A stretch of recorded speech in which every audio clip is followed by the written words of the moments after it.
The receptionist handed me a clipboard with a stack of forms attached to it. Her practiced smile never reached her eyes. Fill these out completely. Make sure to check any boxes for high-risk behaviors or medical conditions. When you're done, take a seat until we call your name. I nodded, the shame burning hot beneath my skin as I retreated to an empty corner of the donation center's waiting room. The blue vinyl chair squeaked as I sat down, and I stared at the forms, my vision blurring slightly. Harper Bennett, age 53. Current address. I hesitated, then wrote down my sister Claire's address. 6 months ago, I would have written the penthouse on Lakeshore Drive. 6 months and a lifetime ago. Around me, college students scrolled through phones, an elderly man dozed in the corner, and a young woman in scrubs, probably coming off a night shift, filled out her own forms with practiced efficiency. All of us here to trade parts of ourselves for cash. The difference was that they looked like this was routine. I felt like an imposter in my carefully pressed blouse, the last remnant of my former wardrobe, saved for job interviews that never materialized. Just for the plasma, I whispered to myself, clicking my pen repeatedly. Just $40 for Mia's medication. My daughter's asthma had flared badly since we lost our health insurance. The medication cost $60, and I had exactly $22.47 in my checking account. I'd spent the morning calling pharmacies, searching for the lowest price, but there was no way around it.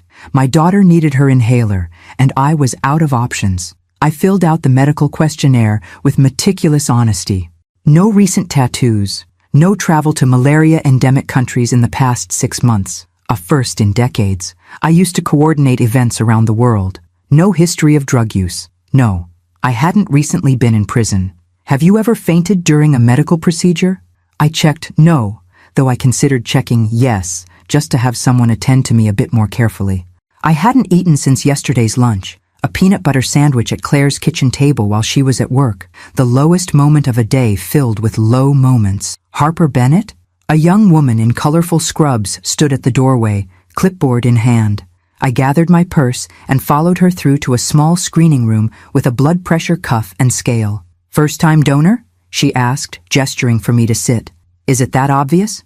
I attempted a smile. We remember our regulars, she said kindly, wrapping the cuff around my arm. I'm Andrea. I'll be handling your intake and initial screening today. Andrea was probably in her late 20s, with a warm smile and gentle efficiency as she took my vitals. When she wrapped the tourniquet around my arm to check my veins, she let out an appreciative whistle. You have amazing veins for donation, she said. This is going to be super easy. Some folks, we have to hunt and prod, but yours are right there saying hello. At least some part of me is still functioning properly, I muttered before I could stop myself. Andrea gave me a curious look, but didn't pry. Instead, she prepared to take the preliminary blood sample, swabbing the crook of my arm with alcohol. Small pinch, she warned, and then slid the needle in. I barely felt it. See? Perfect veins. You were made for this. The dark red liquid filled the small vial quickly. Andrea labeled it and set it aside, then prepped a second tube. Just need to check a few basic levels before we proceed with the full donation. As she worked, I found myself studying the donation center more carefully. The walls were lined with posters about saving lives, community service, and the scientific benefits of plasma donation. Nothing about the $40 that had brought me, and likely most others here today. All done with this part, Andrea said, placing a cotton ball over the tiny puncture and bending my arm up. I'll run these quick tests, and if everything looks good, we'll get you set up for the full donation. Should only take a few minutes. I nodded, waiting patiently while she left with my blood samples. Through the thin walls, I could hear the quiet hum of machines and occasional beeps from the donation room next door. The reality of what I was doing, selling my plasma to buy my daughter's medication, hit me anew. How had Elegance by Harper, the premier event planning business in Chicago for 2 decades, collapsed so completely? How had Gavin, my husband of 25 years, walked away so easily? You've ruined our lives, he'd said, packing his clothes while I sat numb on our bed. As if the spoiled seafood that poisoned half the guests at the Lakeside Bank's anniversary gala had been a deliberate act on my part, rather than a catastrophic equipment failure. I was pulled from my bitter memories when the door opened again. Andrea returned, but her expression had changed dramatically. She was pale, her eyes wide, clutching my blood sample tube as if it contained nitroglycerin. "Mrs. Bennet," she said, her voice noticeably different. "I need to... She stopped, composed herself. "Would you mind waiting just a few more minutes? Dr. Stewart needs to verify something with your sample." "Is something wrong?" My heart skipped. "Am I sick?" No, it's not like that." Her reassurance seemed genuine. "It's actually... Just wait, please. Dr. Stewart will explain everything." Before I could press further, she hurried out again, still carrying my blood sample. 5 minutes stretched to 10, then 15. I considered gathering my things and leaving. Clearly something strange was happening, when the door opened again. A man in his late 40s wearing a white coat entered, followed by Andrea. His expression was one of barely contained excitement. "Mrs. Bennet, I'm Dr. James Stewart, medical director here." He extended his hand, which I shook automatically. "I apologize for the wait, but we needed to confirm something quite extraordinary about your blood." "Extraordinary?" I repeated. "Yes." He sat on the rolling stool across from me, leaning forward. "Mrs. Bennet, you have what we call Rh null blood. It's often referred to as golden blood because it's the rarest blood type on Earth. There are only about 42 known people worldwide with this blood type." I stared at him, certain I'd misheard. "I'm sorry. What?" "Your blood lacks all rhesus antigens. It's universally compatible with any other rare blood type." His voice contained an almost reverential quality. "To find a new Rh null donor is, well, it's like discovering a unicorn." As I struggled to process this information, a sharp series of beeps came from Dr. Stewart's pocket. He pulled out a pager, glanced at it, and his eyebrows shot up.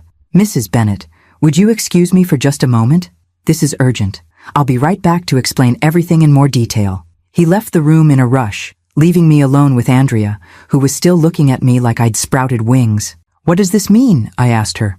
"I just came for $40. Andrea smiled, a strange mix of awe and sympathy in her expression. "I think, Mrs. Bennet, your day is about to change in ways you can't imagine." 20 minutes later, Dr. Stewart returned with a third person in tow, a tall man in an impeccably tailored charcoal suit who looked wildly out of place among the clinic's utilitarian furnishings. His presence exuded authority, like someone accustomed to rooms falling silent when he entered. "Mrs. Bennet, this is Tim Blackwood," Dr. Stewart said, his voice pitched slightly higher than before. "He's a representative for the Richter family and has come here specifically to speak with you." The suited man stepped forward, extending a manicured hand. "Mrs. Bennet, it's an honor. I apologize for this unconventional introduction, but time is of the essence." I shook his hand automatically, feeling increasingly disoriented. "I don't understand what's happening." Dr. Stewart gestured for everyone to sit. "Our system automatically logs rare blood types in an international database. When we confirmed your Rh null status, it triggered an alert. Mr. Blackwood was already in Chicago on other business." "Fortuitous timing," Tim Blackwood said with practiced smoothness. "Mrs. Bennet, are you familiar with Alexander Richter?" The name rang a distant bell. "The Swiss banker? I believe his family sponsored the International Finance Summit in Geneva a few years ago. My company had bid on the event, but lost to a local firm." "Precisely." Blackwood nodded, seemingly impressed. "Mr. Richter is currently facing a critical health situation. He requires heart surgery that can only be performed with transfusions from an Rh null donor. His medical team has been searching for a compatible donor for weeks," Dr. Stewart added. "Your blood type is the only match they've found in the Western Hemisphere." I looked between them, struggling to process what they were implying. "You want my blood for this billionaire's surgery? We're prepared to compensate you substantially for your assistance," Blackwood said, opening a slim leather portfolio. "The Richter family is offering $3 million for your immediate cooperation. A private jet is standing by at the executive airport to transport you to Switzerland today." The room seemed to tilt slightly. $3 million? The procedure would require multiple donations over approximately 2 weeks, Dr. Stewart explained. "It's intensive but not dangerous with proper medical supervision, which you would receive at Switzerland's finest private clinic." $3 million. The figure hung in the air, almost absurd in its magnitude. 6 hours ago, I'd been panicking about finding $40 for my daughter's medication. My business debts alone had topped $2 million. Everything I'd built over 20 years, gone in a single disastrous night. And now this stranger was offering to erase it all because of something in my veins I hadn't even known existed until today. "This is a joke, right?" I whispered. "I assure you, Mrs. Bennet, this is entirely serious," Blackwood said. "Perhaps this will convince you." He pulled out his phone, tapped a few times, and handed it to me. On the screen was a bank transfer authorization for $250,000. "A deposit," he explained. My hands trembled as I handed back the phone. "I need to call my daughter." Andrea quickly brought me a private office with a phone. Mia answered on the second ring. "Mom, is everything okay? Did you get the money for—" "Mia, something incredible just happened." My voice shook as I explained the situation as best I could. There was a long silence after I finished. "Mom, this sounds insane," she finally said. "Like organ trafficking or something." "I've verified Dr. Stewart's credentials," I assured her, having insisted on seeing his medical license before making the call. "And the Richter Banking Group is legitimate. I catered an event for one of their partner firms years ago." "So you're going to Switzerland? Today? If I do this, we can pay off all the debt. You can go back to school. We can start over." Another pause. "What's the alternative? Not doing it?" I considered this. If I walked away, I'd still be homeless, unemployed, and desperate for $40. My daughter would still be working retail instead of finishing her architecture degree. "I don't think there is an alternative, honey." "Then go," Mia said firmly. "But promise you'll stay in constant contact and have everything in writing before you agree." After hanging up, I requested time to review the contract Blackwood had produced. Years of negotiating catering contracts had taught me to read fine print carefully. The agreement was comprehensive. The sum, the medical protocols, accommodations at a private clinic, transportation. I insisted on several modifications: a detailed schedule of donations, limits on volume per session, and an explicit right to halt the process if my health was compromised. Blackwood seemed surprised by my thoroughness, but acquiesced to my changes. "You're more astute than I anticipated, Mrs. Bennet." "Until recently, I ran a multi-million-dollar company," I replied evenly. "This may be unusual business, but it's still business." 3 hours later, I found myself ascending the steps to a private Gulfstream jet, carrying only my purse and a small overnight bag hastily packed from Claire's guest room. Andrea had hugged me goodbye, slipping me her personal number and extracting a promise to let her know I was safe. As the plane taxied for takeoff, I stared out the window at Chicago's skyline, growing smaller. Somewhere in that grid of buildings was the luxury apartment I'd lost, the office where I'd built my company, and the life I'd thought defined me. "Mrs. Bennet, can I offer you something to drink?" A flight attendant appeared at my side. "We have a full meal service prepared for the flight to Zurich. Just water for now, thank you." My stomach was too knotted to consider food. Across the aisle, Tim Blackwood worked on his laptop, occasionally making calls in fluent German and French. From snippets I overheard, Alexander Richter's condition had stabilized enough for surgery, but they were in a race against time. As the plane leveled at cruising altitude, I pulled out my compact mirror and studied my reflection. I looked like the same Harper Bennett, the silver strands in my dark hair that I'd finally stopped dyeing last year, the fine lines around my eyes that Gavin had suggested I do something about, the stubborn set of my jaw that my father always said I'd inherited from him. Nothing about me suggested I carried something so rare and valuable inside. "Mrs. Bennet," Blackwood called, interrupting my thoughts. "Dr. Klaus Weber, Mr. Richter's personal physician, would like to speak with you via video conference to explain the medical procedure in detail." As I moved to join him, a strange calm settled over me. 24 hours ago, I was worthless, abandoned by my husband, a failed businesswoman, a burden on my sister. Now, I was racing across the Atlantic because my blood could save one of the wealthiest men in Europe. The irony wasn't lost on me. After losing everything external that I thought defined my value, it turned out my true worth was something I'd been carrying in my veins all along. The private clinic perched on the edge of Lake Geneva looked more like a luxury resort than a medical facility. Floor-to-ceiling windows captured the stunning panorama of alpine mountains reflecting in crystal waters. My suite, and it was a suite, not a hospital room, featured a separate sitting area, a marble bathroom larger than Claire's entire guest room, and a private balcony with a view that would have cost thousands per night in my former life. I'd barely settled in when a soft knock announced the arrival of my medical team.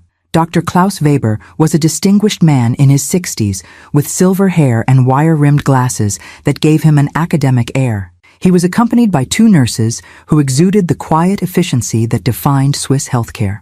"Mrs. Bennett, welcome to Clinique des Alpes," Dr. Weber said, his English precise with only the faintest German accent. "I trust your journey was comfortable?" "Quite," I replied, still adjusting to this surreal transition from desperate plasma donor to VIP patient. "Though I'm eager to understand exactly what I've agreed to." Dr. Weber nodded approvingly. "Of course. Transparency is essential." He gestured to the sitting area where the nurses were already setting up equipment for what appeared to be a preliminary examination.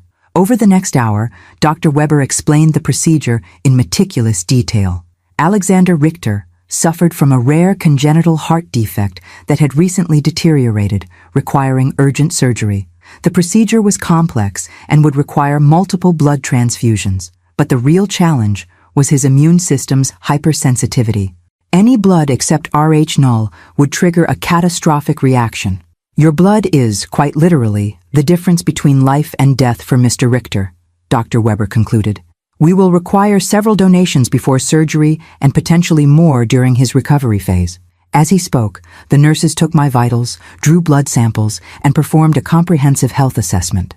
I submitted to their tests, watching with detached curiosity as they handled my blood samples with extraordinary care, labeling them with color-coded systems I didn't recognize. "When will the first donation take place?" I asked. "Tomorrow morning, if your tests confirm you're in suitable condition," Dr. Weber replied. "We've designed a nutrition and hydration protocol to optimize your recovery between donations." He handed me a leather-bound folder.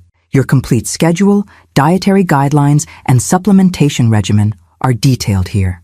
After they left, I stood on the balcony watching twilight settle over Lake Geneva. The air was crisp and clean, carrying the faint scent of pine from the surrounding forests. I tried calling Mia, but it went to voicemail. She would be at work now. Instead, I sent her photos of the clinic and a detailed update on the medical plan.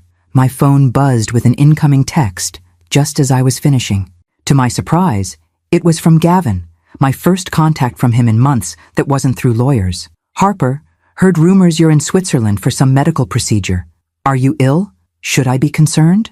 The message was so perfectly Gavin, phrased as concern, but undoubtedly motivated by self-interest. Had news about my rare blood condition already leaked to the press? Or had he somehow tracked my sudden international travel?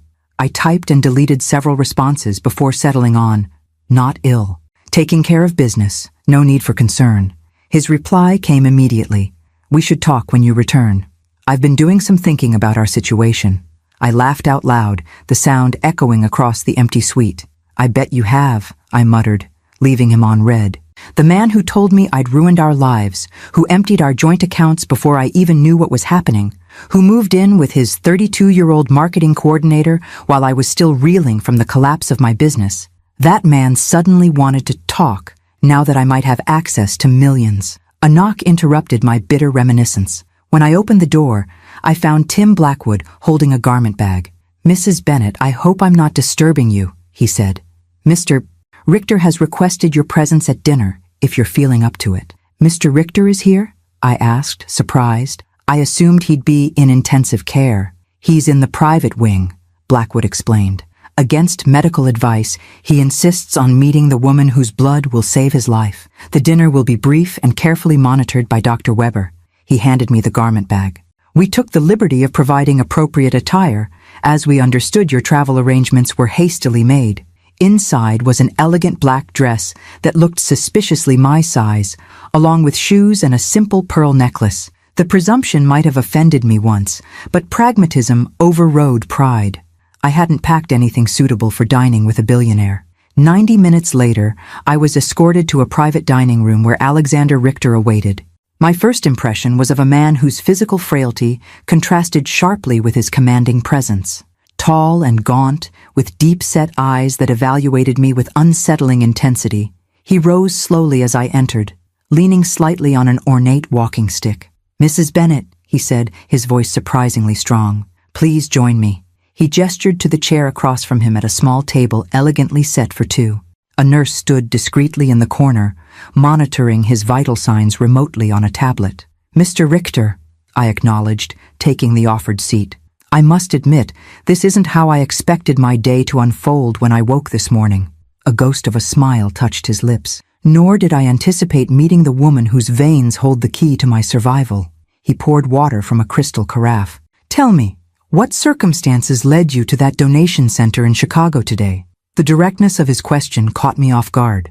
"I needed $40 for my daughter's asthma medication." He raised an eyebrow. $40? That seems a remarkably small sum to drive someone of your apparent quality to sell their plasma. I bristled slightly at his assumption, even if it was accurate. 6 months ago, I owned a successful event planning business, a penthouse on Lakeshore Drive, and thought I had a solid marriage. Life can change quickly, Mr. Richter.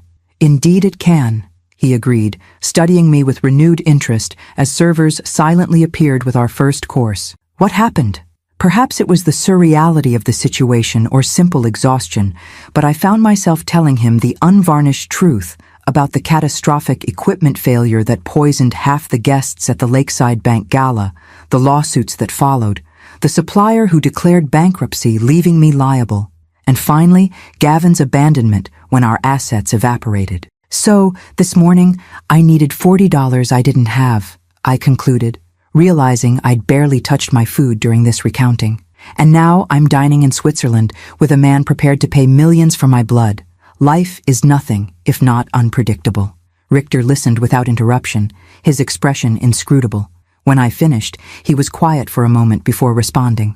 "Do you know what I find most interesting about your story, Mrs. Bennett?" he asked finally. "What's that?" "You've lost everything external. Your business, your home, your husband, yet you still carry within you something of extraordinary value that no one can take away." He gestured toward my arm, where the tiny mark from this morning's blood test was barely visible. "There's a profound metaphor there, don't you think?" Our eyes met across the table, and in that moment I felt seen in a way I hadn't in years, perhaps even during my marriage. This stranger, this billionaire fighting for his life, had distilled my situation to its essence in a way that both disarmed and disturbed me. "I suppose there is," I agreed quietly, though I'd trade metaphorical profundity for my daughter's college tuition in a heartbeat. He laughed then, a genuine sound that seemed to surprise even him, before a slight wince crossed his features. The nurse immediately stepped forward, but he waved her away. "I believe we'll get along well, Mrs. Bennett," he said, composing himself, "and I suspect our arrangement may benefit us both in ways neither of us yet understands." The first donation took place the following morning in a state-of-the-art room that resembled a spa more than a medical facility.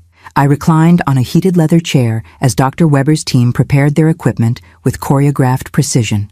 The process was similar to standard blood donation, but with significantly more monitoring equipment and 2 nurses attending to me at all times. "We'll be taking 1 unit today," Dr. Weber explained, checking the catheter in my arm. "Your comfort and safety are our priority, Mrs. Bennett.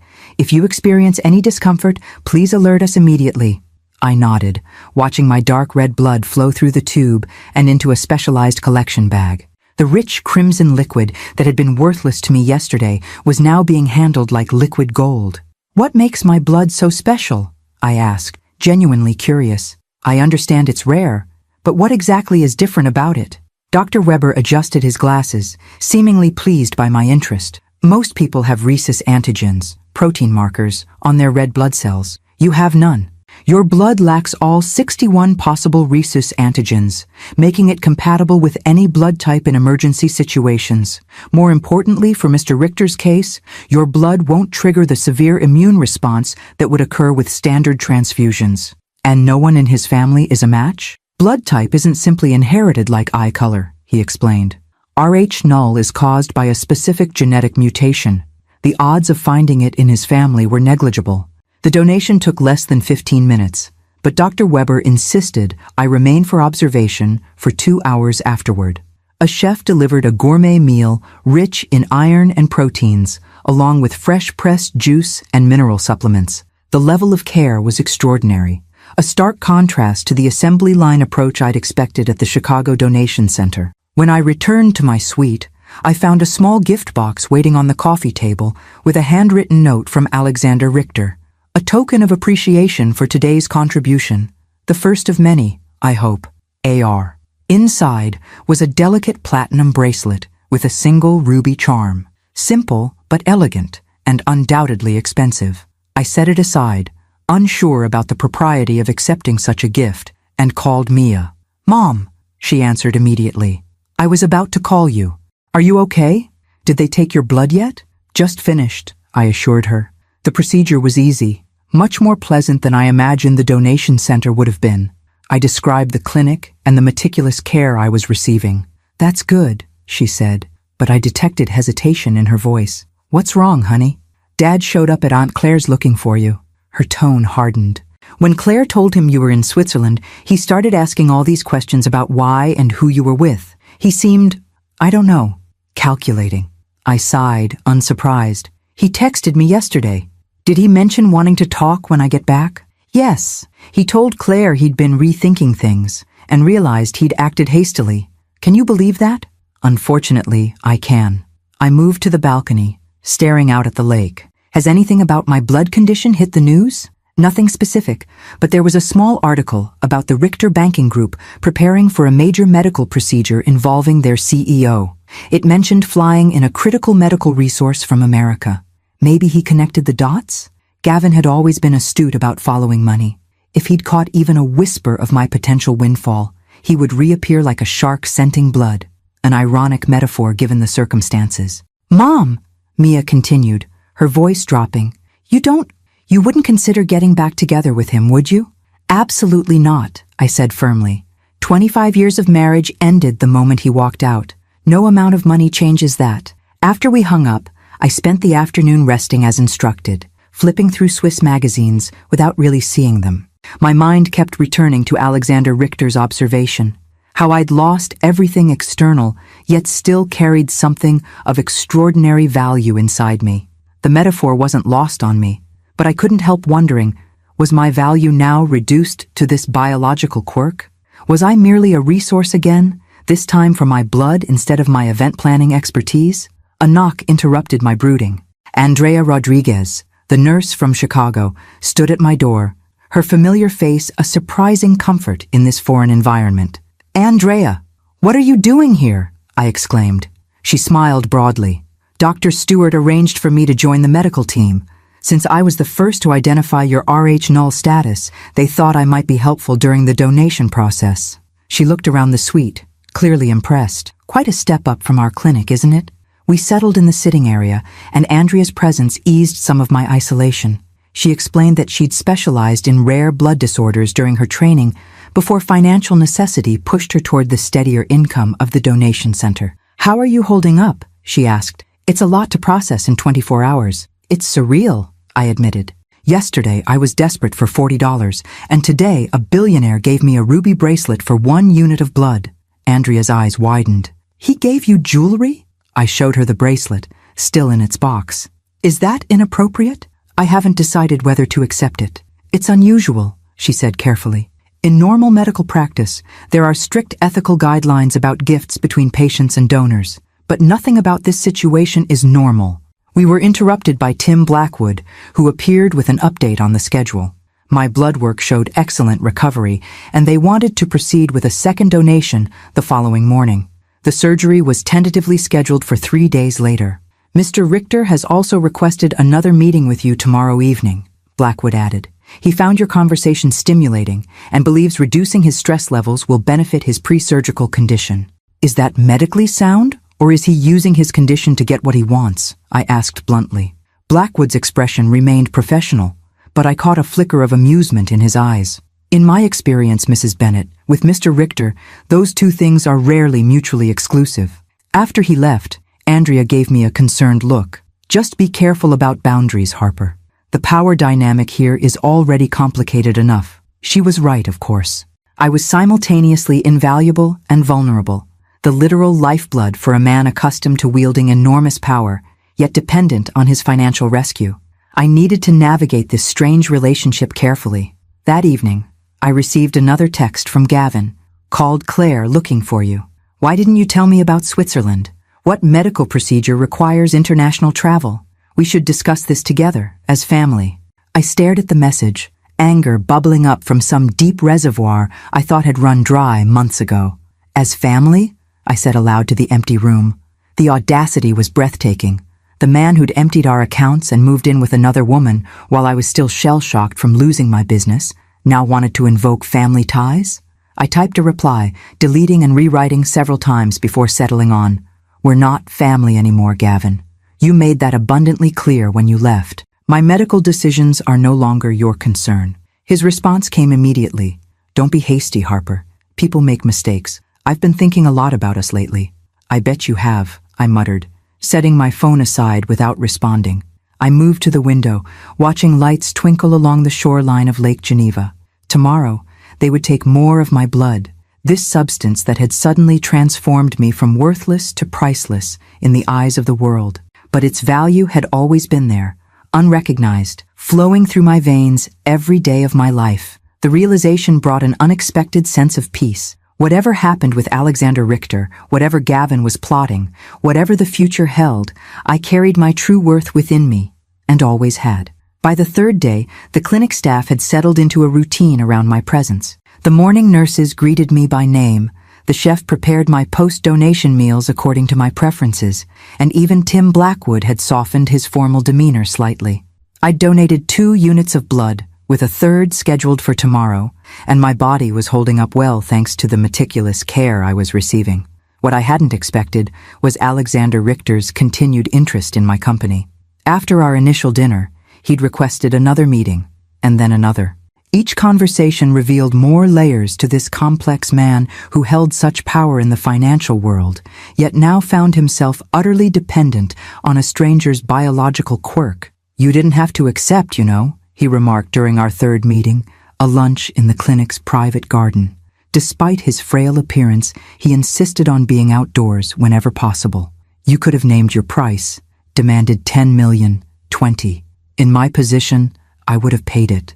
I considered this as I sipped my mineral water. Perhaps that's why you're a banker, and I ran an event company. Different instincts. Indeed. His piercing gaze studied me. Though I suspect it's more than that. You accepted quickly, but you negotiated terms carefully. Medical safety protocols, schedule limitations, clear boundaries. You wanted fair compensation, not exploitation. That speaks to character. I shrugged, uncomfortable with his analysis. Or perhaps just business sense. My company may have failed, but I learned a few things in 20 years. Tell me about it, he said, surprising me. Your company. What made it special before the incident? No one had asked me about Elegance by Harper since its collapse. People either avoided the topic entirely or spoke of it in hushed, pitying tones. But Alexander's question held genuine curiosity, so I found myself describing the business I'd built from a one-woman operation in my apartment to a staff of 47 with corporate clients across the Midwest. Our signature was personalization. We never used templates. Every event was built from the ground up based on the client's vision and needs. Pride crept into my voice despite myself. We were known for solving impossible problems. The mayor once called us the Navy SEALs of event planning. If something seemed logistically impossible, we were the ones they called. Until the seafood incident, he noted, not unkindly. Until then, I agreed. One equipment failure, one bad night, and 20 years of reputation vanished. Alexander shifted in his chair, a slight wince betraying his discomfort, despite his attempts to hide it. The business world can be merciless that way. One misstep erases 1,000 successes. Is that what happened to you? I asked boldly. A misstep? He raised an eyebrow, clearly unused to such direct questioning. My condition is congenital, a birth defect, though it manifested serious symptoms only recently. I meant with your family, I clarified. I've noticed no one has visited you. For someone preparing for life-threatening surgery, you seem remarkably alone. A shadow crossed his face. My family situation is complicated. My ex-wife lives in Monaco with her third husband. My son manages our Asian operations from Singapore. They've been notified, of course, but they haven't come. They'll attend my funeral, if necessary, he said, with surprising detachment, or the press conference announcing my recovery should you and Dr. Weber succeed. The casual way he referenced his possible death struck me. Doesn't that bother you, being alone at a time like this? He gestured around us at the private clinic. I'm hardly alone. I have a full medical team, staff attending to my every need, and now you, my golden-blooded savior. That's not the same as family. Perhaps not. He examined me with renewed interest. Yet you're hardly surrounded by loved ones yourself, Mrs. Bennett. Your daughter remains in Chicago, and from what you've mentioned of your sister, your relationship seems strained at best. The observation stung because it was accurate. I changed the subject. Is there anything you want to do before the surgery? Anywhere you'd like to go, while you still can? He seemed amused by the question. You sound as though you're offering to fulfill a dying man's last wish. I'm offering a distraction, I corrected. Sitting here counting down to surgery can't be good for your stress levels. To my surprise, he considered the suggestion seriously. There is a small art gallery in the old town. They're exhibiting a collection I've been interested in seeing. Then we should go, I said impulsively. If Dr. Weber approves, of course. That afternoon, after considerable negotiation with the medical team, we set out for the gallery in Alexander's private limousine.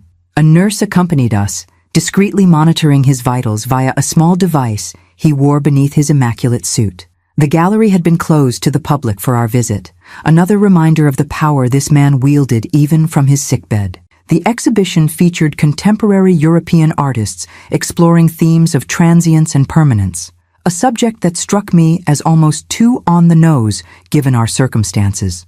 Alexander moved slowly through the space, occasionally pausing to examine a piece more closely. I noticed he was particularly drawn to the more provocative works, those that challenged conventional aesthetics or presented uncomfortable juxtapositions. What do you see in this one? He asked, stopping before a large canvas that appeared, to my untrained eye, as chaotic splashes of red against a dark background. Honestly, it looks like a bloodbath, I said without thinking. To my relief, he laughed, a genuine sound that momentarily transformed his austere features. Precisely why I appreciate your company, Mrs. Bennett. No artificial analysis, no pretension. Harper, I said suddenly, if we're going to be bound by blood, literally, you might as well use my first name. Harper, he repeated, as if testing the sound. And I am Alexander, though most call me Alex. Not Mr. Richter? I asked with mild sarcasm.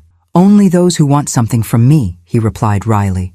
We continued through the gallery, our conversation flowing more naturally now. By the time we returned to the clinic, I realized I'd spent the afternoon not thinking about Gavin's texts, my financial situation, or even the strangeness of my current circumstances. For a few hours, I'd simply been Harper again, engaged, curious, present. Back in my suite, I found 3 missed calls from Me.I and a text message that sent ice through my veins. Dad showed up at my apartment. He knows about the Richter situation. It's in the financial press now. Some article about rare blood donor saves banking mogul. He's talking about family interests and legal community property. Call me ASAP. I called her immediately, my hands shaking slightly. What exactly did he say? He's claiming that since you were still legally married when you made the agreement with Richter, he's entitled to half of any compensation as community property. Mia's voice trembled with anger. He's consulted a lawyer, Mom. I closed my eyes, the brief normality of the afternoon shattering around me. Of course Gavin would find a way to insert himself into this situation. Of course he would try to claim what was mine. Did he threaten you? I asked, sudden maternal protectiveness surging through me. Not exactly, Mia said. He was trying to be charming. You know how he gets when he wants something. But when I told him to leave, he said I should consider my future and how this money could benefit all of us as a family. The familiar manipulation tactics made my stomach turn. I'll handle it, I promised her. The divorce may not be finalized, but we have a signed separation agreement that clearly divides assets. He can't touch this. But even as I reassured Mia, doubt crept in. The separation agreement had been signed before either of us knew about my golden blood or the compensation it would bring. Would that matter legally? After we hung up, I sat on the edge of the bed, suddenly exhausted in a way that had nothing to do with blood donation. The universe seemed determined to remind me that every silver lining came with a new cloud.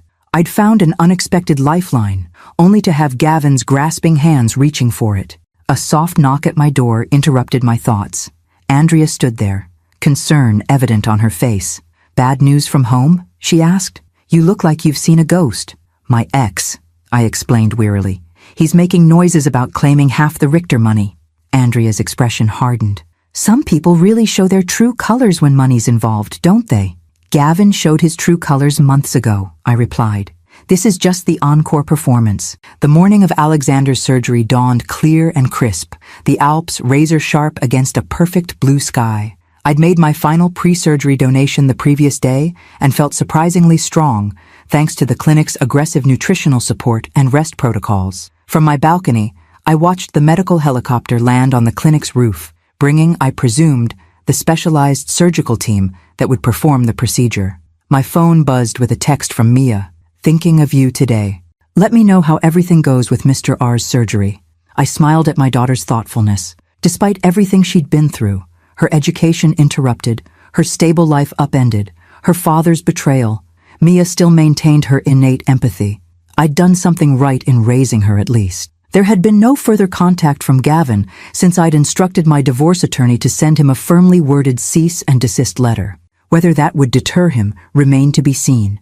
But for today, I pushed those concerns aside. Today was about Alexander and the strange twist of fate that had brought us together.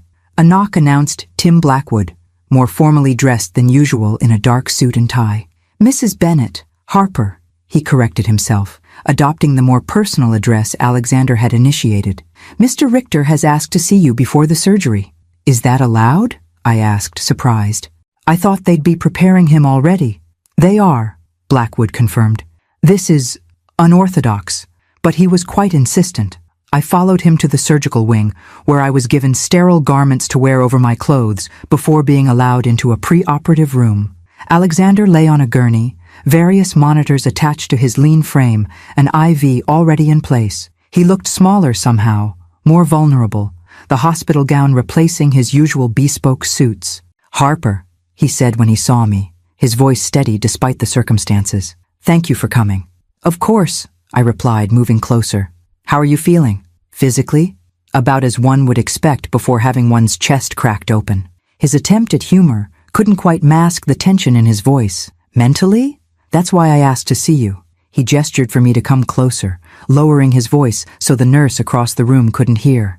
There's a possibility I won't survive this. The doctors seem very confident, I began, but he cut me off with a small shake of his head. They're excellent, and your blood has given me the best chance possible. But the reality remains. I'm 62 with a congenitally defective heart. The odds are significant. He paused, eyes locked on mine. If things go poorly, Blackwood has instructions regarding your compensation. You'll receive the full amount regardless. I wasn't worried about that, I said truthfully. I know. That's precisely why I felt the need to tell you. His hand moved slightly toward mine on the rail of the gurney, not quite touching. In our brief acquaintance, you've shown me more genuine human connection than most people in my life. You came to a donation center to help your daughter, not yourself. You negotiated firmly, but fairly. You've treated me as a person, not a bank account. These things matter to me. I swallowed, unexpectedly moved by his words. You're going to be fine, Alexander. And when you're recovered, perhaps you can use some of those billions to find more of us golden-blooded unicorns, so the next person in your situation doesn't have to scramble so desperately. A ghost of a smile touched his lips. Already thinking like a philanthropist. Money changes people, Harper. Be careful, says the billionaire banker, I countered. Precisely. His expression grew serious again. I wasn't always wealthy. I built Richter Banking Group from a small regional operation into an international powerhouse. I've seen what money does, to others and to myself. Before I could respond, Dr. Weber entered, his expression making it clear that our time was up. We need to proceed, Mr. Richter. Alexander nodded. One moment. He turned back to me. Whatever happens, thank you for your golden blood, Harper Bennett. It's worth far more than $3 million. Then you overpaid, I said lightly, trying to ease the sudden heaviness between us. I suspect, in the end, we'll find I got quite a bargain. With that enigmatic statement, he nodded to Dr. Weber, indicating he was ready. I was escorted back to my suite, where Andrea was waiting with a light breakfast and strict instructions for me to rest. The surgery will take at least 8 hours, she informed me. There's nothing to do but wait. Waiting had never been my strong suit. As an event planner, I was used to constant motion, solving problems, making decisions. Forced inactivity made me restless.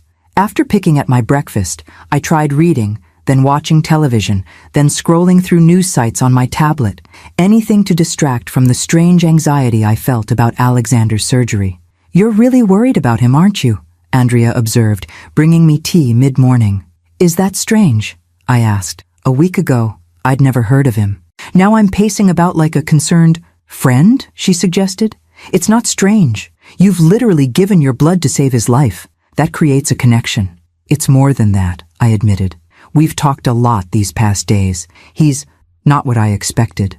Andrea gave me a knowing look. "Richter's reputation in financial circles is pretty cutthroat. The Alpine Shark, some call him. I can see that side of him," I acknowledged. "But there's more. Underneath all that power and control, he's just human, facing his mortality alone. Like you were when your husband left and your business collapsed," she observed quietly. The parallel hadn't escaped me. Perhaps that explained the unexpected rapport between us. Two people accustomed to control, suddenly confronted with their own powerlessness. Around noon, Blackwood appeared with lunch and a brief update. The surgery was proceeding as expected, with no complications thus far. He seemed surprised by my evident concern. "You've developed quite an interest in Mr. Richter's welfare," he noted. "Shouldn't I be interested in the outcome of a surgery that requires my rare blood type?" I deflected. Blackwood studied me thoughtfully. "In my 15 years working with Alexander Richter, I've rarely seen him connect with anyone the way he has with you. It's unexpected." "We're hardly friends," I protested. "We've just had a few conversations while I've been donating blood." "Mr. Richter doesn't just have conversations," Blackwood replied. "Every interaction has a purpose." His words unsettled me, suggesting an agenda behind Alexander's apparent openness. Was I being naive? Had our discussions been strategic rather than genuine? My phone chimed with a notification, mercifully interrupting this uncomfortable line of thought. It was an email from my divorce attorney. "Gavin's lawyer has formally requested disclosure of the Richter agreement as part of divorce discovery. We need to discuss strategy ASAP." A fresh wave of frustration washed over me. Even here, thousands of miles away, Gavin's grasping influence reached me. I forwarded the email to the attorney Blackwood had arranged to handle the Richter agreement, asking for her opinion on the divorce implications. The rest of the day passed in excruciating slowness. I fielded a call from Claire, who seemed torn between concern and resentment over my sudden change in fortune. I spoke with Mia again, reassuring her about my health while carefully avoiding details about Alexander that might find their way back to Gavin. At 7 that evening, Dr. Weber finally appeared at my door, still in his surgical scrubs, exhaustion evident in the lines of his face. "The surgery is complete," he announced. "Mr. Richter has survived the procedure." "And his prognosis?" I asked, my heart pounding unexpectedly hard. "The next 48 hours are critical," Dr. Weber said cautiously, "but we achieved everything we hoped to surgically. Your blood performed exactly as we needed it to. Without it," he left the sentence unfinished, but his meaning was clear. I sank into a chair, surprising myself with the intensity of my relief. "When can I see him?" Dr. Weber raised an eyebrow. "He'll be unconscious in intensive care for at least 24 hours. There's no need for you to—" "When can I see him?" I repeated firmly. He studied me for a moment before relenting. "Perhaps tomorrow evening, if his condition stabilizes." Briefly. After he left, I stood at the window watching night fall over Lake Geneva, the lights of the city glittering like earthbound stars. Alexander had survived the surgery. The first hurdle cleared.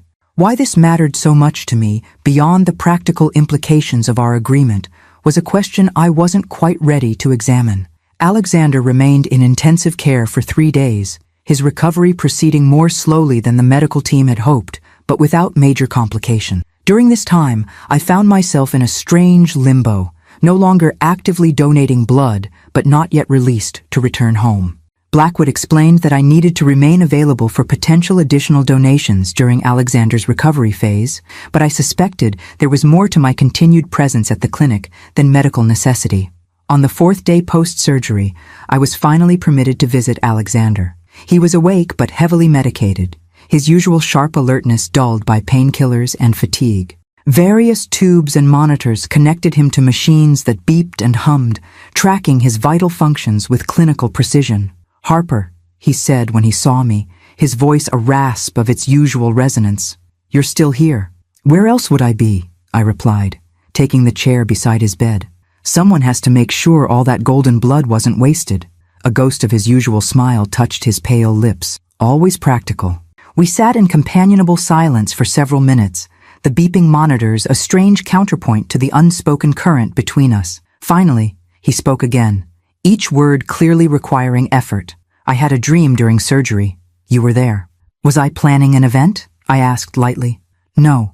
His gaze, though clouded by medication, held mine. "You were standing at a crossroads, holding something bright in your hands. You offered it to me, but then—" He frowned slightly, the memory slipping away. "I can't recall the rest." "Sounds like an anesthesia dream," I said, oddly disturbed by his description. "Perhaps," he shifted slightly, wincing. "Or perhaps symbolic. You quite literally offered me your life force. For $3 million, I reminded him, hardly a selfless gesture. We both know it wasn't just about the money." His eyes drifted closed, fatigue overtaking him. I sat with him until he fell asleep, troubled by his words. He was right, of course. Somewhere along this strange journey, the transaction had become something more complex than a simple exchange of blood for money.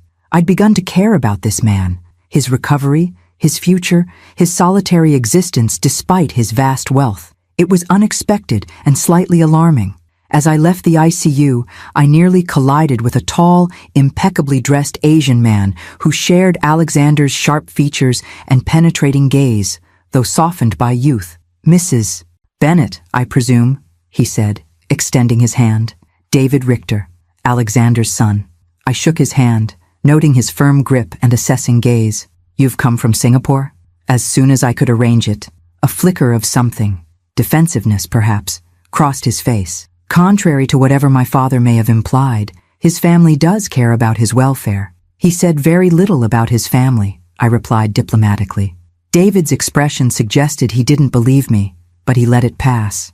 "The doctors tell me your blood saved his life. Our family owes you a debt of gratitude beyond the financial compensation." There was something rehearsed about his gratitude that reminded me of Gavin at his most professionally charming. I wondered how much this young man, who had clearly inherited his father's business acumen if not his warmth, knew about my arrangement with Alexander. "I should let you visit your father," I said, stepping aside. "Actually, Mrs. Bennett, I was hoping we might speak privately first." He gestured toward the waiting area. "There are some aspects of your arrangement with my father I'd like to discuss." Warning bells rang in my mind. Any discussions about my agreement should include Tim Blackwood and the attorneys who drafted it. "Of course," he said smoothly. "I simply thought a preliminary conversation might be beneficial. My father, while brilliant in business, can sometimes be impulsive when his health is concerned." "Your father struck me as quite methodical," I countered, "and I've found Blackwood to be extremely thorough." David's polite smile tightened slightly. "Mrs. Bennett, my concern is simple. My father has developed a personal interest in you that extends beyond the medical necessity of your blood type.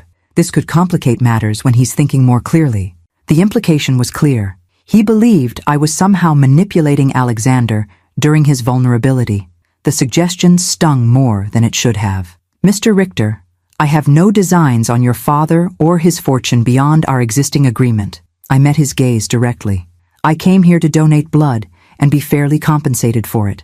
Any personal connection that developed was initiated by Alexander, not me." I meant no offense. He backpedaled, though his eyes remained cool and assessing. "I'm simply looking out for family interests during a difficult time." "I understand completely," I replied, thinking of Gavin's sudden renewed interest in family once money entered the equation. "Now, if you'll excuse me, I'm due for a follow-up examination." That evening, Andrea found me on my balcony, staring out at the mountains as twilight painted them in shades of purple and gold. She handed me a glass of wine, a small luxury now that my donations were complete. "You seem troubled," she observed. "Is it Alexander's condition?" "Partly," I admitted, "and a rather tense conversation with his son." "Ah, the prodigal son arrives." Andrea leaned against the railing. "He's been here less than a day, and already the staff is talking about him. Very demanding, very corporate. He thinks I'm taking advantage of his father's vulnerability, I said, the words bitter on my tongue. Are you? She asked bluntly. I turned to her, surprised. Of course not. Then why does it bother you what David Richter thinks? She sipped her wine. Unless you care more about Alexander than you're admitting. The question hung in the air between us, uncomfortably precise. Did I care about Alexander Richter? The wealthy, powerful banker who had swept into my life on the back of a biological coincidence? The man whose blood money would resurrect my financial life? The patient whose recovery I found myself invested in beyond any practical consideration? It's complicated, I finally said. Life usually is. Andrea smiled sympathetically. Look, whatever's happening between you and Alexander, or not happening, it's nobody's business but yours. Not his son's, not Blackwood's, not even mine. There's nothing happening, I insisted, perhaps too quickly. We've just connected somehow, found common ground despite our very different circumstances. If you say so. Her tone made it clear she wasn't entirely convinced. By the way, Blackwood mentioned they're planning to move you to the residential wing tomorrow. Alexander's stable enough that they don't need you quite so close at hand medically. The news should have been welcome. The residential wing was apparently even more luxurious than my current suite, with more independence and privacy. Instead, I felt a twinge of, what? Disappointment at being moved further from Alexander? The thought was absurd. That makes sense, I said neutrally. Did he mention how much longer I'll need to stay in Switzerland? Another 2 weeks, possibly 3, Andrea replied. They want you available for any complications, plus there are some follow-up donations scheduled once Alexander is stronger.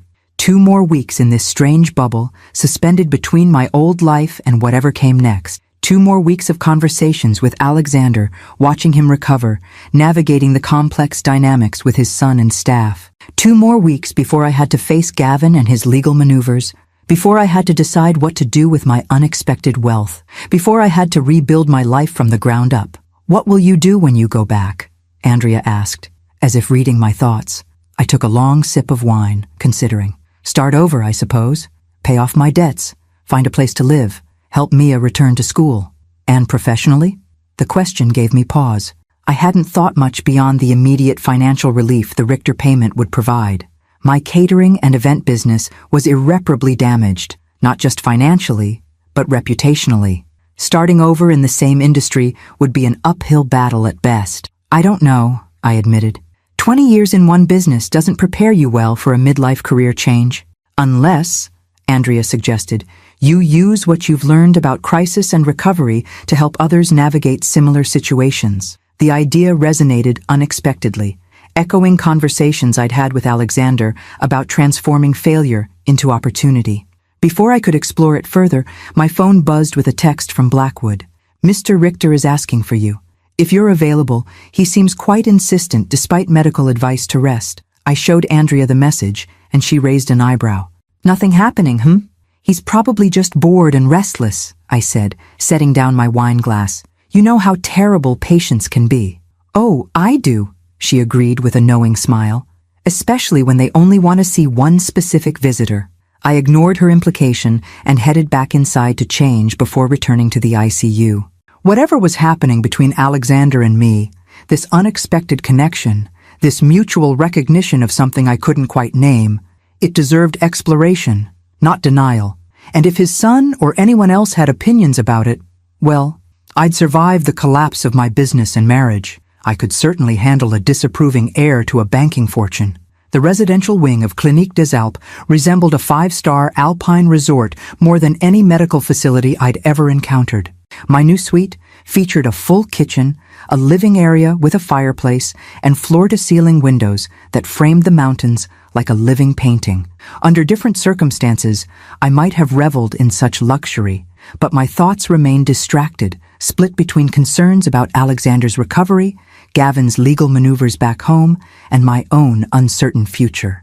Alexander was moved from intensive care to a private recovery suite on the same day I transferred to the residential wing. Though still weak and requiring frequent monitoring, his natural authority reasserted itself quickly. Within days, he had established a modified work schedule, reviewing urgent banking matters via secure tablet and conducting brief video conferences with key executives, much to Dr. Weber's poorly concealed frustration. The man survived open-heart surgery less than a week ago, and he's already discussing international finance, Dr. Weber complained when I encountered him in the hallway. Perhaps next time we should remove the workaholic tendencies along with the defective valve. I laughed. I suspect those tendencies are hardwired deeper than his cardiac issues.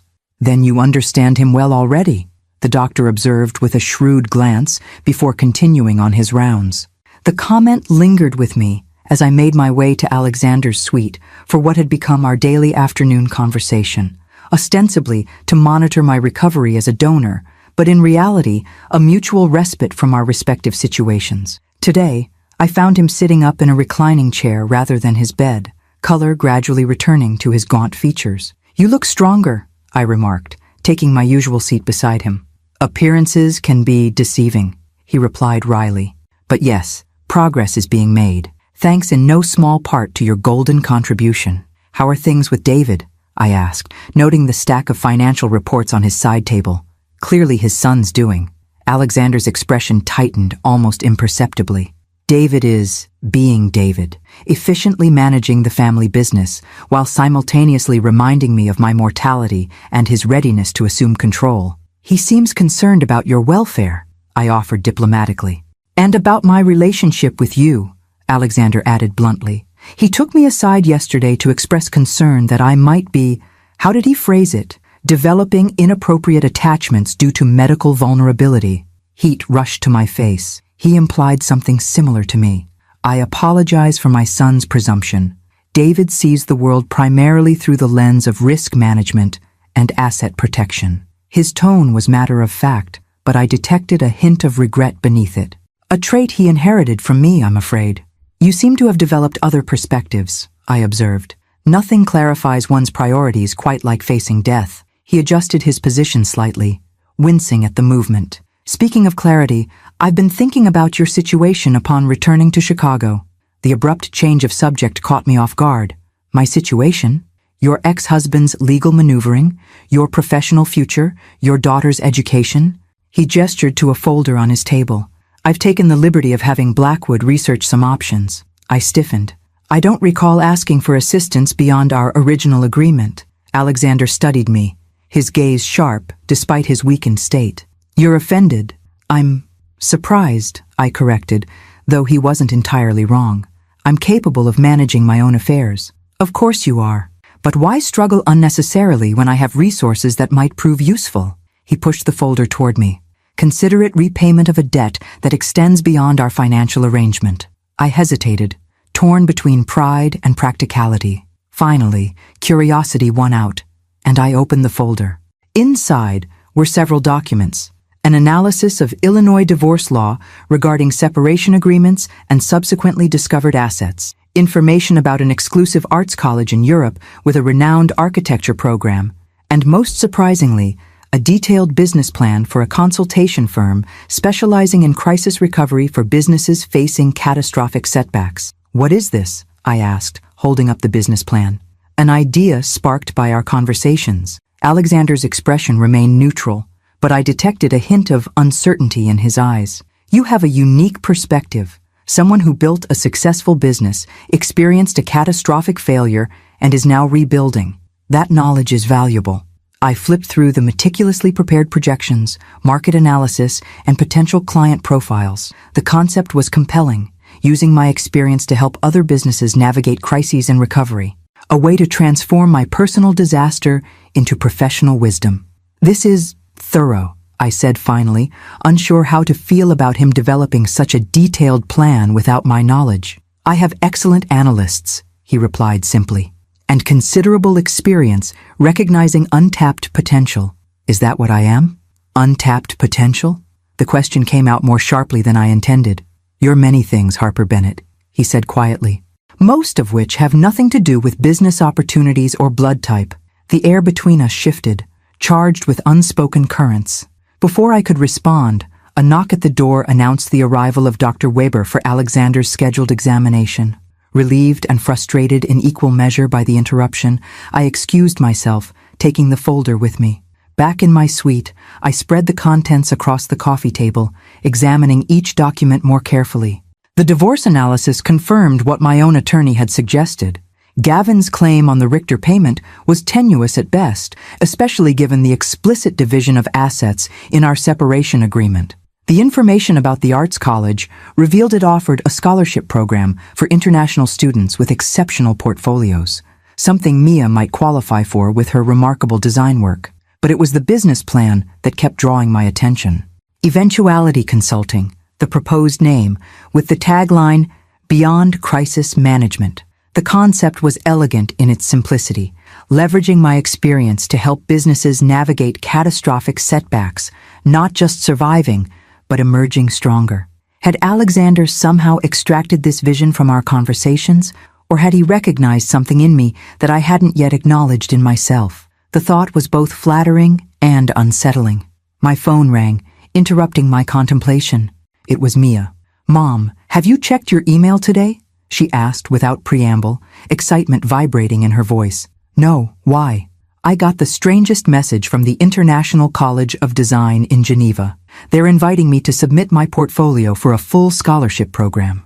They said they're expanding their search for exceptional North American talent, and got my name from a recommendation." Her voice dropped to a near whisper. "Did you have something to do with this?"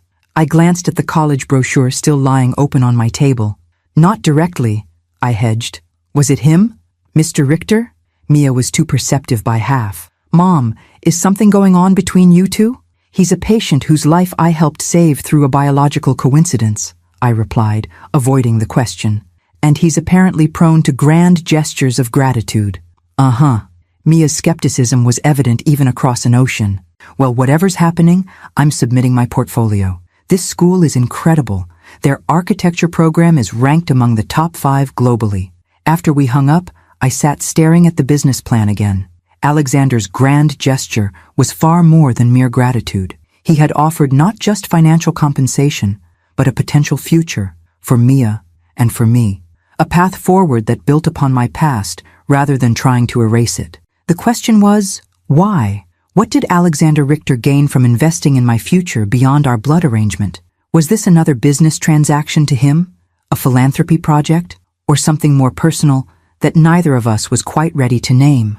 As twilight settled over the Alps, turning the snow-capped peaks to gold and then dusky purple, I made a decision. Tomorrow, I would confront Alexander about his motivations, and perhaps finally examine my own. The next morning, I awoke to a text from Andrea. "Emergency with AR overnight. Stable now, but rough few hours. Thought you should know." My heart stuttered as I immediately called her. "What happened?" "Post-surgical complication," she explained. "Fluid around the heart. They had to perform an emergency procedure to drain it. He's okay now, but it was touch and go for a while." "Why didn't anyone call me?" I demanded, already pulling clothes from the closet.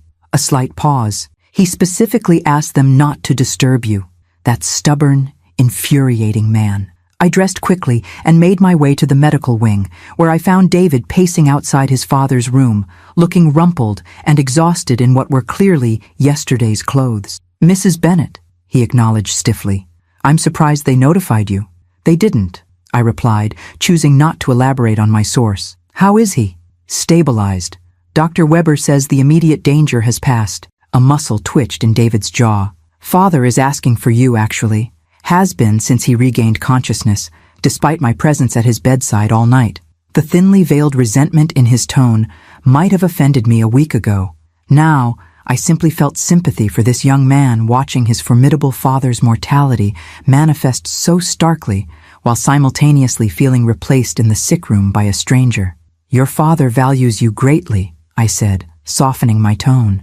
"He spoke just yesterday about your exceptional management of the Asian operations." Surprise flickered across David's face before his professional mask returned. "Did he?" "He did," I confirmed. "Though he also mentioned your shared tendency to see the world primarily through risk assessment and asset protection." A reluctant smile tugged at David's lips. "That sounds like father. Perhaps we could both visit him," I suggested. "An olive branch of sorts. I'm sure he'd appreciate seeing us cooperate rather than compete for his attention." David studied me with new interest, reminding me strongly of his father's penetrating gaze. "You're not what I expected, Mrs. Bennett." "Harper, please." "And what did you expect?" Someone more opportunistic. He had the grace to look slightly embarrassed. Your situation made you seem potentially predatory. My situation? A middle-aged woman with sudden financial troubles, suddenly valuable to a wealthy man. He shrugged apologetically. You must admit, from an outside perspective, it looked like I was taking advantage of your vulnerable father, I finished for him. Despite the fact that I came into this situation completely unaware of my blood's value, and your father's team sought me out, not the other way around. David had the decency to look abashed. When you put it that way, let's go see your father, I said, ending the uncomfortable conversation. I have a few choice words for him about not notifying me of medical emergencies. Alexander looked alarmingly frail, his skin ashen against the white hospital linens, various tubes and monitors once again attached to his body. But his eyes remained sharp, lighting with something that might have been pleasure when he saw me enter with David. A united front, he observed, his voice weaker than yesterday, but still carrying that sardonic edge. Should I be concerned? Absolutely, I replied, taking the chair beside his bed while David remained standing. We've formed an alliance to enforce proper rest and recovery protocols, which apparently you've been ignoring. Physician, heal thyself, David added with unexpected warmth, or at least listen to your actual physicians. Alexander's gaze moved between us, assessing. An interesting development. What's interesting, I countered, is that you specifically requested I not be notified about your medical emergency. Care to explain? A shadow of his usual wry smile appeared. You needed your rest, and there was nothing you could have done. That's not your decision to make, I said firmly. Not after everything we've been through. David cleared his throat. I should give you two some privacy. No, stay, Alexander said, surprising us both. What I need to discuss concerns both of you. He shifted slightly, wincing. Last night's episode was a reminder of my mortality, more acute than I'd prefer. There are matters I need to address, contingencies to arrange. Father, you're going to recover fully, David insisted, moving closer to the bed. Eventually, perhaps, but recovery is clearly more complicated than we anticipated. Alexander's gaze fixed on me. Harper, regarding the business proposal I showed you yesterday, I'd like to expedite it. Expedite it? I repeated, confused. Richter Banking Group has numerous clients who have faced catastrophic setbacks, financial, reputational, operational. Your experience could be invaluable to them. He glanced at David. I've allocated initial funding for eventuality consulting as a subsidiary venture, with David overseeing the financial structure while you develop the methodology and client approach. David blinked in surprise. This is the first I'm hearing of this, Father, because I've only just decided. Alexander's tone brooked no argument, despite his weakened state. Harper's perspective on failure and recovery is unique. Combined with our financial resources and client relationships, it represents a significant opportunity. I sat back, processing the implications. So you want me to work for Richter Banking Group? With, Alexander corrected, as a partner in a new venture, one that benefits from our infrastructure while maintaining its independent approach and expertise. He turned to David. The proposal documents are in my private safe. Blackwood knows the combination. David hesitated, clearly torn between professional curiosity about this new business direction and concern about his father's health. We should discuss this when you're stronger. We're discussing it now, Alexander said, with a flash of his usual authority, because I may not have the luxury of perfect timing. The blunt acknowledgement of his mortality silenced us both momentarily. Finally, I leaned forward, meeting his gaze directly. Why are you doing this, Alexander?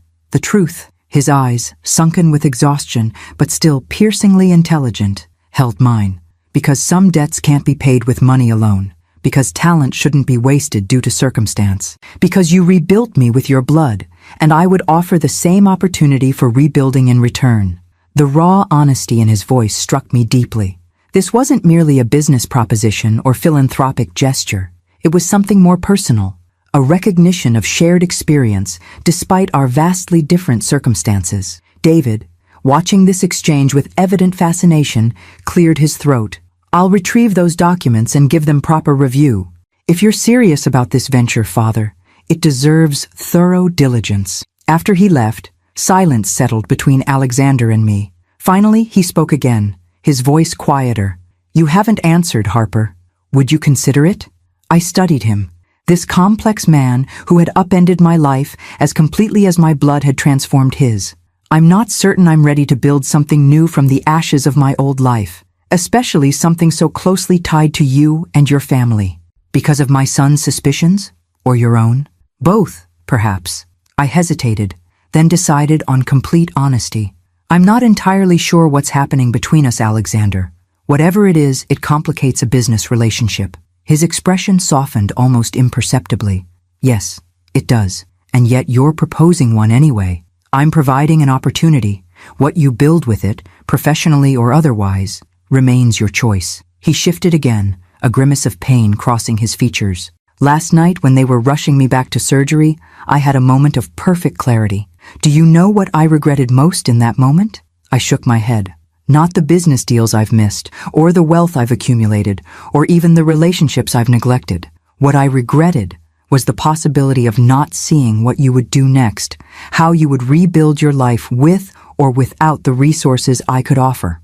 A ghost of a smile touched his lips. It was a strangely specific regret for a man facing potential death. The admission hung in the air between us, weighted with implications neither of us seemed ready to fully articulate. Before I could respond, Dr. Weber entered with a team of nurses for Alexander's examination. "We'll need privacy, Mrs. Bennett," he said apologetically. I rose, unexpectedly reluctant to leave. "I'll think about your proposal," I told Alexander. "Do," he replied simply. "But don't overthink it. You have excellent instincts, Harper. Trust them." As I walked back to my suite, his words echoed in my mind. Trust my instincts. The same instincts that had led me to build a successful business only to watch it collapse. The same instincts that had kept me in a marriage with Gavin far longer than I should have. The same instincts that now pulled me toward a complex entanglement with a billionaire banker whose blood literally contained my own. Yet beneath the doubt and confusion, a small voice of certainty whispered, whatever was happening with Alexander Richter, whatever came next, it represented the first genuine path forward I'd glimpsed since my world collapsed 6 months ago. Not a return to what was lost, but something entirely new. Something built on the unexpected foundation of two broken people finding value in each other beyond biology or finance. Trust my instincts? Perhaps it was finally time to try. 3 weeks after Alexander's surgery, I stood at the window of my Chicago apartment. Not the penthouse I'd lost, but a comfortable 2-bedroom overlooking the lake in a quieter neighborhood. The first portion of the Richter payment had arrived shortly after we returned from Switzerland, enough to clear my most pressing debts and secure this modest but pleasant new beginning. The apartment was sparsely furnished. I'd started fresh, rather than trying to reclaim pieces of my former life. The walls remained mostly bare, waiting for new memories to fill them rather than echoing past glories. Only my desk held remnants of before. A small crystal award from the Chamber of Commerce recognizing elegance by Harper's contribution to the city's hospitality industry, and a framed photo of Mia from her high school graduation. My phone chimed with a message from Mia herself. "Apartment hunting in Geneva tomorrow. Can't believe I got the scholarship. Call you after to show you the options." I smiled, heart swelling with pride. The International College of Design had not only accepted Mia's portfolio, but awarded her their prestigious Global Innovator Scholarship, a genuine recognition of her talent, regardless of Alexander's initial connection. My daughter was rebuilding her future on her own terms, just as I was attempting to do with mine. The eventuality consulting proposal sat open on my dining table, surrounded by notes, market research, and potential client profiles I'd been reviewing. After weeks of consideration and numerous video calls with David and the Richter legal team, I decided to move forward with the venture, with several key modifications to maintain my independence. Instead of a Richter subsidiary, Eventuality would be my own company, with Richter Banking Group as a minority investor and strategic partner. I would control the methodology and client approach while benefiting from their financial resources and networks. The arrangement preserved my autonomy while acknowledging the practical advantages of their support. My phone rang, not Mia, but Tim Blackwood. "Harper," he greeted me, his tone warmer than during our first meeting. Our shared experiences in Switzerland had transformed him from Alexander's formal representative to something approaching a colleague. "I've just received the signed partnership agreements from our legal department. Everything is proceeding as scheduled." "And Alexander?" I asked, the question that always hovered beneath our professional discussions. "How is his recovery progressing?" Steadily, Blackwood replied. He's working half days from his residence in Zurich, much to Dr. Weber's continued frustration. Some patients are more cooperative than others, I observed dryly. Indeed. A pause, then. He's asked about your visit next month. Should I confirm those arrangements? My upcoming trip to Switzerland, ostensibly for final blood tests and partnership meetings, hung between us, its personal implications unacknowledged but understood. Yes, I confirmed. The dates we discussed still work. After we hung up, I returned to the window, watching twilight settle over Lake Michigan. The water reflected the deepening blue of the sky, reminding me of those quiet evenings on my balcony in Switzerland, contemplating an uncertain future that had since gained definition and purpose. A knock at my door interrupted my reverie. I wasn't expecting visitors, but the building had good security, so I opened it without concern, and found Gavin standing there, immaculately dressed as always. "Harper," he greeted me with the winning smile that had once made my heart flutter. Now it simply reminded me of a salesman's practiced charm. "Your new place is lovely, though the security downstairs is quite persistent." "That's rather the point of security," I replied coolly, not inviting him in. "What do you want, Gavin?" He had the grace to look slightly uncomfortable. "I thought we should talk. Our attorneys are making this process more contentious than necessary." "Our attorneys are doing their jobs. Mine is protecting my interests, and yours is trying to claim money he has no legal right to." Gavin's smile tightened. "There's no need for hostility. We were married for 25 years. Surely we can discuss this reasonably." "We could have discussed many things reasonably," I agreed. "When my business collapsed, when I needed support, when our daughter had to leave college, you chose to walk away instead." "I made a mistake," he admitted with practiced contrition. "I panicked, seeing everything we'd built together crumbling so suddenly. I didn't handle it well. And now that I have money again, you've had a change of heart. How convenient." His expression hardened slightly. "That's unfair, Harper. I've had months to reflect on my actions. Coincidentally, the same months during which news of my golden blood and Richter connection appeared in the financial press." I leaned against the doorframe, studying the man I'd once loved. "Did you know Mia received a prestigious scholarship to study in Europe?" "No thanks to you." "I heard," he said, surprising me. "Claire mentioned it when I called her last week." Of course he'd maintained contact with my sister. Claire had always been slightly in awe of Gavin's polished charm. "I'm proud of her," he continued. "She's always been talented." Despite myself, I softened slightly. Whatever Gavin's failings as a husband, he'd generally been a good father when present. "Yes, she has." Taking advantage of the momentary thaw, he pressed further. "Could I come in? Just for a few minutes? I have a proposal that might resolve our situation amicably." Against my better judgment, I stepped aside, allowing him into my new space. He surveyed the apartment with barely concealed assessment, no doubt calculating its value compared to our former penthouse. "I see you've started fresh," he commented, noting the minimal furnishings. "In more ways than one." I gestured to the couch but remained standing myself. "What's your proposal?" Gavin sat, crossing his legs casually as if we were discussing dinner plans rather than divorce terms. "I'm prepared to drop all claims to the Richter compensation in exchange for a one-time settlement. A clean break. No further legal entanglements." "How generous," I replied, not bothering to hide my sarcasm. "And how much would this clean break cost me?"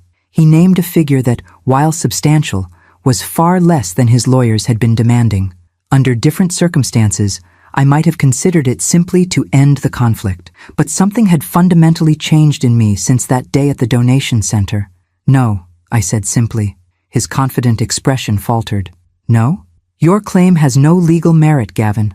The separation agreement clearly divided our assets. The Richter arrangement came months after you left, when we were living completely separate lives. Our divorce isn't finalized because your attorneys have been deliberately delaying it," I interrupted. "My blood, my arrangement, my compensation. You abandoned me when I had nothing.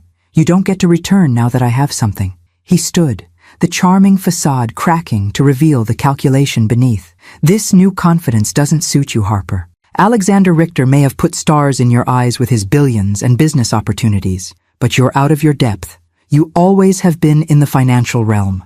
And yet here I am, rebuilding while you're reduced to knocking on my door begging for handouts." The words were harsh, but delivered calmly.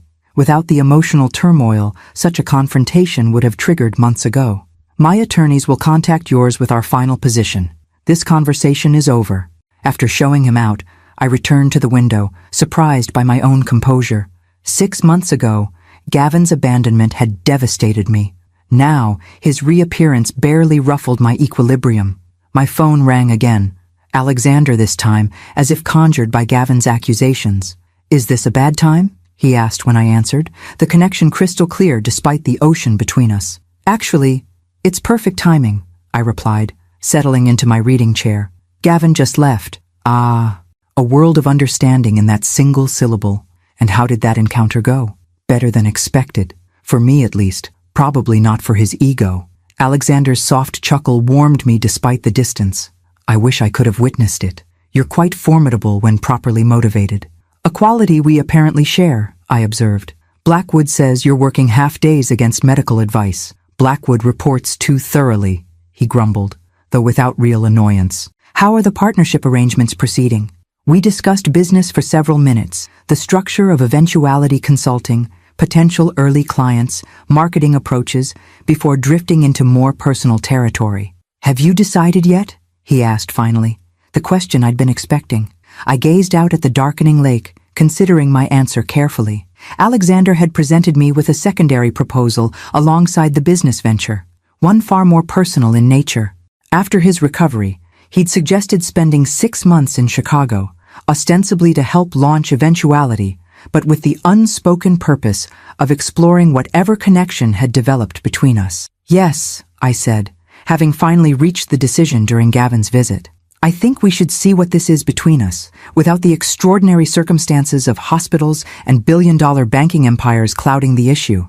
"And if it's nothing?" he asked, a rare vulnerability in his voice. "Then we'll have a successful business partnership and an unusual friendship with a remarkable origin story," I replied. "But I don't think it's nothing, Alexander." "Neither do I." The simple admission carried more weight than flowery declarations might have. "1 month until your visit. I've scheduled the follow-up blood tests with Dr. Weber for Monday morning, which leaves us the rest of the week for less medical interactions." We spoke for nearly an hour more, discussing everything from Mia's apartment hunt in Geneva to Alexander's plans for gradually transferring more operational control to David.